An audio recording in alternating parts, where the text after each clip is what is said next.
Yo, what's going on, y'all? It's your boy Philly, aka Philly Boy Wonder, aka your mama favorite African, and we coming at you live with a reaction to 6ix9ine. I guess he's having some trouble accepting his downfall by Jamari's case. Let's check this shit out, man. It's been a pretty long time since we last caught up with my cousin, Tekashi 6ix9ine, and at this point it's been a whole 5 years since he was officially freed from his sentencing, which shocked the world. Y'all could never cooperate with the government and come back.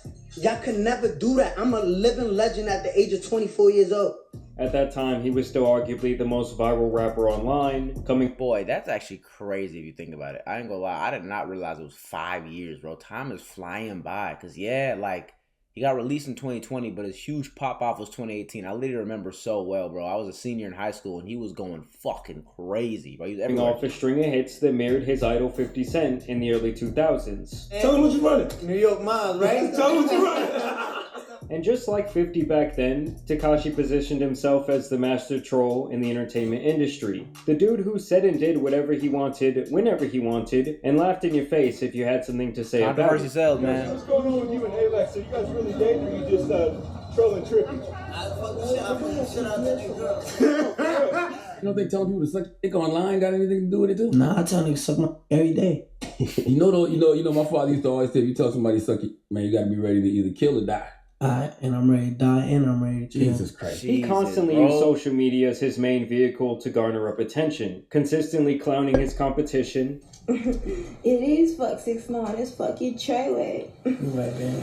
And talking the biggest crap of anyone in the rap game that was welcoming a lot of new stars at that time. And after Tekashi was released from prison, he would deny the FBI's witness protection offer. This obviously stunned most people, as many onlookers thought that he would never even be a free man again. Shit. In fact, Charlemagne said that he would do this if Tekashi ever got out.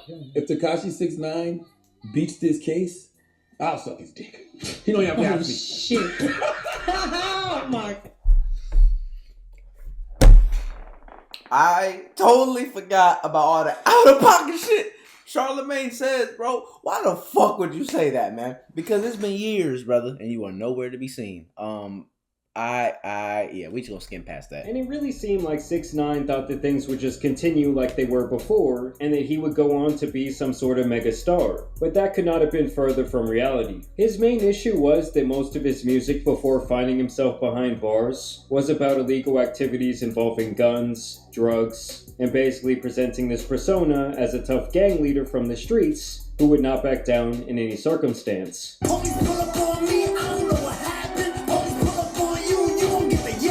So taking the stand and snitching on the entire operation was obviously going to affect the way that he was able to present himself and speak in his music. If you don't got this watch right here, you a little boy to me. I'll kiss you on your forehead. You a little boy. Sit down. King's home. It's over.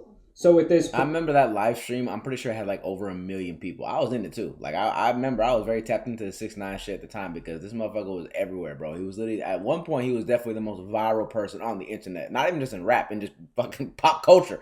It was crazy. And I mean that's how it goes to show y'all like controversy. Point the braggadocious antics both in his music not and worth it online, to me, but now look more manufactured than anything else, as the tough guy persona completely fell apart. And as his new troll bit, he would basically say, "Nah, nah, nah, boo boo, you can't get me."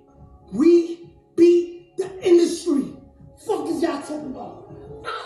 Get me, nigga.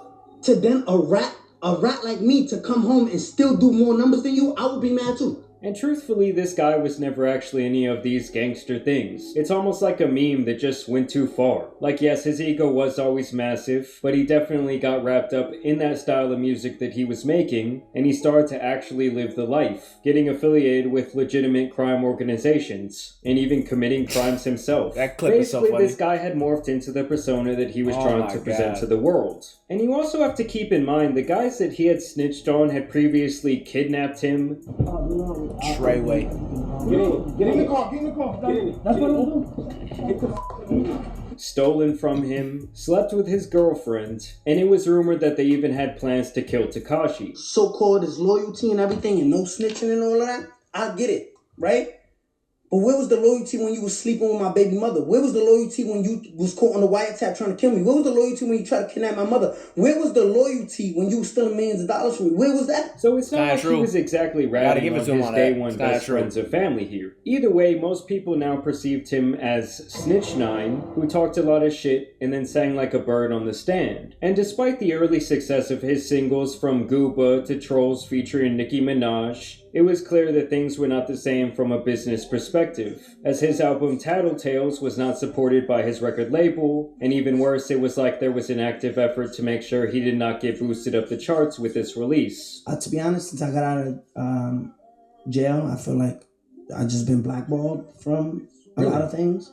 I truly believe that they anticipated this moment. They kind of knew that everyone wanted to see what Tekashi had to say, fresh out of prison, but they also did not like promoting a dude who was found guilty of felonies. And so they gave this album basically no promo, they kind of blackballed him, and they went on a very long campaign for a Big Sean album instead that had come out the very same week. Because it was projected to not be number one at first, and I wasn't bothered by that. So it's not just you, the world, like people watching see it, like, oh my God, they're blackballing him, right? But the way the industry makes it look is like Tekashi puts out the album, huge flop. And when Tekashi realized this album would be a commercial... Let's be honest though, yeah, I mean, look, you can say what you want about 6ix9ine. If you don't like him, he's controversial, he's annoying, whatever it is. But they definitely did blackball him. Because I remember too, like, it came to the point where when he was dropping that album, and, you know, obviously me being somebody who's tapped into pop culture and music specifically, like, I know when shit's coming out, right? And I was very surprised to, like, know that 6ix9ine dropped the album so far after the fact. Like, I had no idea it came out until, like, I just randomly came across it on the internet. There was no promo, no marketing, no nothing. And there's only so much he could do. So, obviously, there's definitely some blackballing there. Do I care? Not really, because, I mean, to me, he's kind of a meme rapper. Like, I don't really take him seriously as a musician. But it still is a little fucked up to kind of mess with the promo. Commercial failure. But he also kind of did it to himself. So it's kind of like, you know what I mean? He's good at marketing though. Now after this, we would not hear from him for quite some time, besides when he would appear in the occasional Nelk video. Tekashi. Yeah. Come on. Sure. What position? Probably doggy, so I don't have to look at him. We'll take a look at him. When he was running around with his at the time best friend Steve Will Do It, who seemed to be just about the only person truly interested in helping Tekashi revive his career. Well, I guess him and DJ Academics. I remember going to his house the first time, and I came with a shoebox, $250,000 cash, and I gave it to him. So he flew me out like an Instagram thought. He flew me out. He got me a private jet. I'm in my own room, and he fed me pretty good. Today, I consider Danny my best friend. Still, he spent most of his time out of the country and even did some performances abroad. I mean, yo, that's crazy. And for a while, it really did seem like Tekashi would turn into more of an influencer than anything else. He even had a drunken podcast appearance with the Tates. Oh my God. Where's our alarm button? Let's just stop. Producer, press the alarm button. But this all went downhill after his friend Steve had given him this multi-million-dollar deal to stream on Kick, which he got lazy about and quit doing after one single stream. Sometimes, oh my God, man. You don't gotta even pay them. If you just get them drunk enough, you're valid. Allegedly leaving Steve. Oh God, man. Fuck, dude. See, that's what I'm saying, man. God, please, I'm praying to God on this freaking reaction. Give me that blessing, man, because once I get that in, I'm locked in, bro. I'm not gonna be complacent, yo. I'm over here trying to get it out the mud for this shit, and y'all got these people who got the golden ticket to make millions, and they don't use it, man. I swear to God, the minute that gets dropped on my table, and I'm gonna get it eventually, I know that for a fact, but the minute that gets dropped on my table, I'm taking that shit full force, and I'm gonna pause. Goddamn, I'm taking that shit though, and I'm gonna take it to the freaking moon. I ain't stopping. No complacency. To foot the $2 million bill on the advance they had reportedly given Tekashi up front, since after all, Steve was the one to vouch for him to be on the platform in the first place. So what happened between you and 6ix9ine? I got him a deal, right? To play video games with Rumble once a week for an hour. Damn. $2 million up front, and just doesn't do it. He had no money. Nah, hold on. I gotta hear that again. Are you serious? In the first place. So what happened between you and 6ix9ine? I got him a deal, right? To play video games with Rumble once a week for an hour. Damn. $2 million up. Once a week for an hour. $2 million, bro. Oh my God, bro. Oh my God. Look, you know what? I'm going to just use it as motivation. I'm going to get it one day. I'm not even going to be mad. It's whatever. It's whatever. Whatever. Just doesn't do it. He had no money at the time, and he needed money. He needed money. He breaks up with his girlfriend, and he needs money to buy Birkin bags for all these black chicks and give away money to make his girlfriend jealous. That's literally like the factual story. He told the company, "I need $2 million up front so I can buy a content house." See these videos of him giving away money and stuff, it's never his money. And so this of course ended their friendship, and you really only noticed 6ix9ine going viral when he took time to flash his jewelry, cash, and cars whenever he could. That's your whole fucking, that's your life right there. I spent what y'all rappers make your whole career on bags, and I'm giving them shit away. Really still trying to keep up with his I'm winning in your face.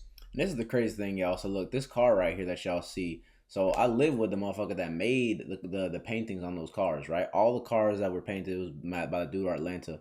And we like have a connection with this 6ix9ine dude. So there's a chance we'll probably do a collab with them. And that's why I'm kind of like on the fence. I'm like, damn, like, is it bad for me to do it? I don't know. Cause like he lives like 30 minutes from our house. You know what I mean? So that's the more insane part is like the chance of us doing a collab are very, very high. It's just a matter of just planning it. You know what I mean? But you know, I've heard that this whole facade he does on the internet is more just like it's a facade, you know what I mean? It's not really who he is off camera, and off camera is a very chill, more introverted guy, which I can understand. So I don't know, we'll see. But honestly, it's probably gonna be beneficial to me, so I probably am not gonna say no. But it's gonna be interesting, man. I'm curious to see how he is in real life. I really am. While you're mad image. And so for a couple of years it would honestly be pretty smooth sailing for 6ix9ine. Yes, he would get arrested a few times, but mainly for minor things, mostly occurring in other countries. Like I said, he was spending most of his time outside the US, as not only was it probably safer for him, but he also seemed to have steered his entire career and business ventures into the direction of international audiences. This is something many entertainers and even athletes do once their run in America is over, and while he might have had to do this prematurely because of the court case, it's still a very lucrative option that we have seen people use to completely revive their career. I mean, you got that boy Drake Campana going absolutely bonkers over in Mexico. This other rapper I used to know is in fucking China. Now for Tekashi, over time people would notice, and he would even brag about the fact that he no longer needed security with him everywhere he went. What's good, brody? Shit, man, we outside, man. Look, ain't no fucking security around either. Pow, yeah, we already know that. Hey, what's up?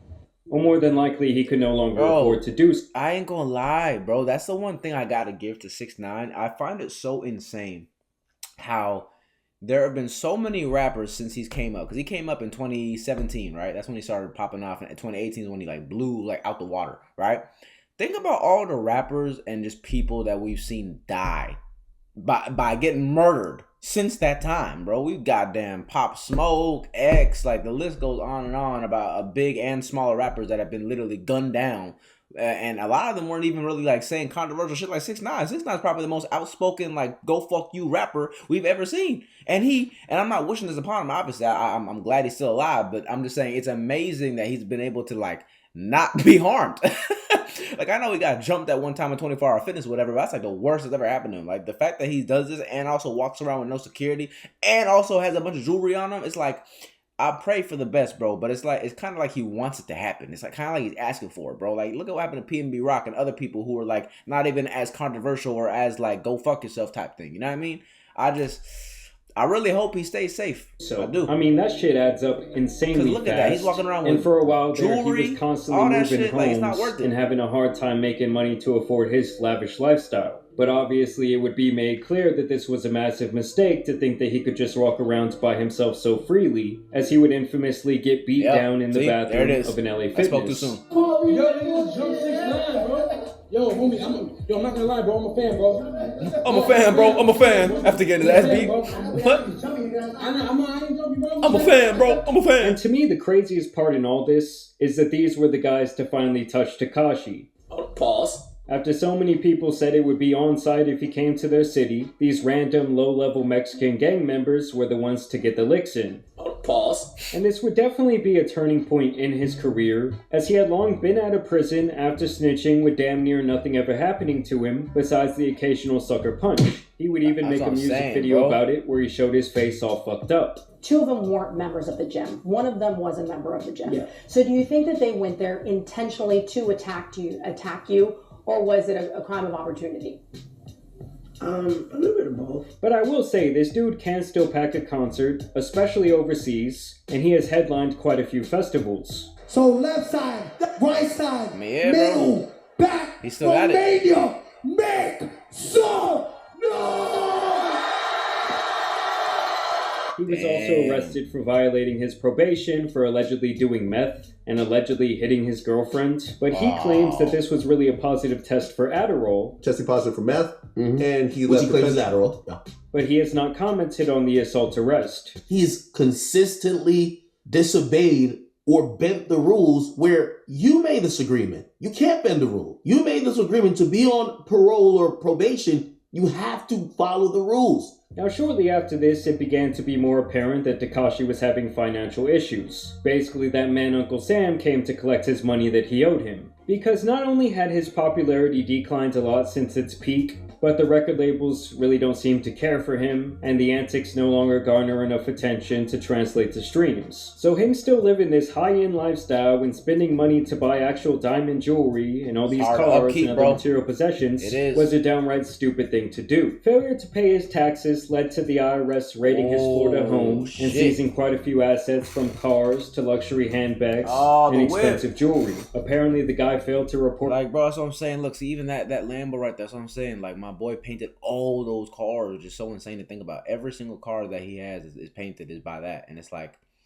I don't know, it's just crazy, man, to see this whole trajectory he's gone on from start to finish. You know what I mean? That's why, like, I am kind of curious to meet him, to see how he is and where his mind's at. Because, like, he's a very, very interesting character that we've had in pop culture. We can't even cap. From cars to luxury handbags and expensive jewelry. Apparently the guy failed to report his income for the last 4 years, which made me very surprised that it took this long for them to actually do something about that. Especially considering the fact that he's constantly flaunting money and wealth online. So now you have the IRS auctioning off his shit, including a diamond encrusted Bruce the Shark pendant, another spinner shark, another custom jewelry, and various smaller pieces of jewelry from grills to chains and rings. He also had a Lamborghini Urus sell for $175,000 and a 2017 Bentley Continental that sold for $85,000. You can even buy plaques for his songs that he had been awarded from RIAA. Shit, if these stay low enough, I might buy one for the office. That'd be sick. And it's actually still believed that even after these assets are sold off here in around 2 weeks,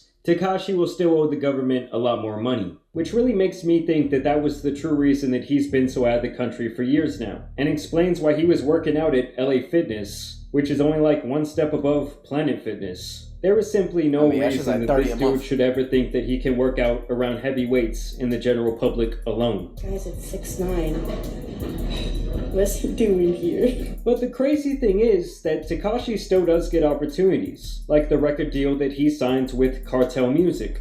Yes, that's really the name. $6 million to record an album with their Mexican artist and to tour the US, Mexico, and Central and South America. He gets $1 million for the album and $250,000 for each stop of the tour. And they even made him put a clause in there. Remember though, y'all, that is an advance. This is where they get you. They don't tell you how it is at face value. All that money that they are giving him, he has to make back and pay back. That's the problem with a lot of these labels that a lot of people don't realize. And 6ix9ine, looking at his track record, bro, he obviously has a problem with spending money and not making it back. So I really hope that with this new advance, remember the advance that he's getting, I hope that with this new advance that he's getting, he realizes that he has to make this bread back and pay it back. Because this all this debt shit is gonna be a big, like, just a hole you dig yourself into. Deal. They said he had to use a portion of this money to pay his IRS debt, with the other clause being that he cannot talk shit online and that he cannot get arrested again. So basically this guy has to go against his true nature. And honestly, to me, he's getting off very lucky here, A lot of high-profile people have spent years in prison over tax fraud and tax evasion, and he's actually very fortunate in general to still get this type of opportunity. He was lucky the Train 9 Bloods did not kill him, he was lucky he was let go a year and a half early on a pandemic loophole, and he's been even luckier that not much had happened to him after this besides the LA Fitness incident, which he is now suing LA Fitness over, by the way, as Tekashi claims that this was a $1 million ass whooping that he took that day. He basically claims that LA Fitness failed to protect him, stating that he basically should have got preferential treatment because of his celebrity status, with his key evidence being that the two men who made it all the way back there to the bathroom were not actually members at this gym, and apparently never checked in with the people working there. I believe they were actually let in through a side door that should have been locked by someone who did already have a membership. So we'll see what happens with that. It's not surprising to me at all that Tekashi is going after a corporation lawsuit cash grab, because it really does seem like he owes the government a shitload of money. And of course, I want to know what you guys think about all of this down below. Are you guys still out there bumping Tekashi? I mean, I feel like it's been a really long time since I've heard one of his songs. Do you guys think he would have went on to be one of the biggest artists if all this had not happened? Or do you think he would have kind of faded away like a lot of the rappers from that era? Either way, I do want to thank you guys for watching today's video, dropping a like and subscribe. Yeah, no, he definitely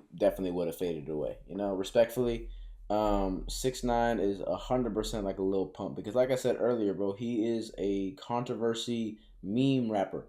And that's the double-edged sword that a lot of people don't realize about controversy is that, yes, you can have a very, very quick, rapid rise to fame and wealth, but that will also lead to a very rapid downfall of it, because it can only be maintained for so long, right? Because how long are people going to be entertained with the same old shtick of just doing the whole controversial shit, saying out of pocket shit, talking, you know, to a bunch of people, having beefs, all that kind of stuff? Like, yeah, it'll be fun in the moment, but eventually everyone's going to grow up. Eventually people are going to forget about it, because, like, mind you, when this was happening, I was in high school, right? I remember this vividly. I was in high school when all the 6ix9ine blow up, beefs, controversy, all this shit was going on. And then as time went on, as I got older and as I, you know, started to see my life develop, I started to care less. I'm like, okay, it's cool, but just another headline. You know what I mean? It's even the same thing with like the new things we see with Kanye and his tweets and shit like that. Like, yeah, I love Kanye, and obviously they're very different characters, don't get me wrong. But it's the same kind of concept where it's like, I can only care and be invested for so long, right? The first day Kanye was tweeting that crazy shit, I was invested and was like, let me see some of it. But now when you see it day after day after day, I'm like, okay, bro, like, I get it. Keep doing your shit. You know what I mean? There's so much stuff going on in the world where we can't care about this controversial shit forever. So, I don't know. That's why, like, I thought about it at times. I mean, even though it's not really in my character and I knew I would never do it, I did kind of think to myself, like, damn, yo, like, should I do the controversial shit? Because I know I could probably blow up literally within a month or a couple weeks if I just do some insane out-of-pocket shit. But then it's like, I'm trying to have a long-term vision for my brand. You know, I don't want to do nothing detrimental to where it's like, okay, I'll have some quick rise, but then I fade away and fall off in a year, 2 years, 3, whatever it is. It's like, nah, we going for generational, we going for long-term, we going for legacy in this bitch. So yeah, y'all, I mean, I hope y'all enjoyed that video. Let me know if y'all think 6ix9ine gonna make a return. And let me know if y'all think I should collab with him in the comments. I think I probably am. You know, that's the last thing I'll say. I think we probably are sometime soon. Because I just want to see how he is in person. For me, it's more like a social experiment. I just want to see how he is. I want to see what he's like on camera and off camera. And I want to just see all the nitty-gritty details of how this person is, you know. And honestly, it is beneficial for me. To be honest, it definitely is me being somewhat low-key an opportunist. Because I'm like, I mean, it definitely will help me get my channel up the ground a little bit if I do something with it. But we'll see, though. I don't know. We'll see. But yeah, y'all, let me know what y'all think in the comments. I'm going to see y'all in the next one. I love y'all. Like, comment, subscribe. I love y'all so much, babies. Shading like that, get so bright like a bee. Ballin' LA and I feel like